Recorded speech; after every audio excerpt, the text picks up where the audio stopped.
ମୁଁ ଆସିକି ପହଞ୍ଚିଗଲି ଆମ ଘରେ। ମା ସ୍ୱାଗତ କରିବା ପାଇଁ ପାନ କିଲେ ଖାଇକି ଦାନ୍ତ ଦେଖେଇ ସାରିଲାଣି, କାରଣ ମା ମତେ ରାଗରେ ଡାକୁ ନଥିଲା।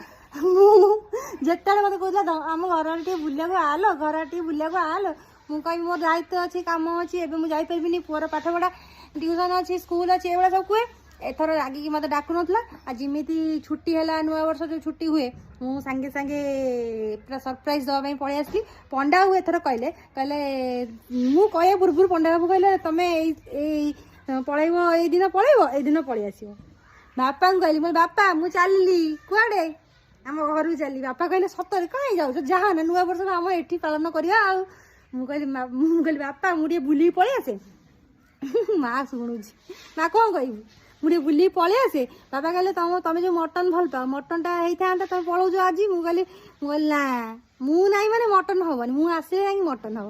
ତୁ ଯିବୁ ନା ମଟନ ଖାଇବାକୁ? ସମୁଦି ମଟନ ଆଣିବାକୁ ଯିବୁ ନା? ସମୁଦି ଦେଖିଲେ ମତେ ମଟନ ଆଣିବେନି। କାହିଁକି? ତ ବୁଢୀ ଆଇଲାଣି, ଅଧ କଷେ ଖାଇବ, ମଟନ ଆସିବା ବନ୍ଦ। ସେଦିନ କାଶିଲେ କହିଲେ ସମୁଦୁଣୀ ମତେ ମନେ ପକଉଛନ୍ତି ନା କଣ? ମୁଁ ବହୁତ କାଶିଲିଣି କହୁଥିଲେ ସେଦିନ। ଭଗବାନ ଡାକୁଥିଲେ ରାମ ରାମ ରାମ ରାମ ରାମ ରାମ। ମା ଯୋଉ ନାଁ ଟା ଥିଲା ସେଟା ମୋ ଶ୍ୱଶୁରଙ୍କର ନାଁ, ତ ସେଥିଲାଗି ସେଠିକି ମଜା ହେଇଗଲା ଆଉ। ଧନ ଆସୁ ଆସୁ ସେ ଖେଳରେ ମାତିଗଲାଣି। ଧନ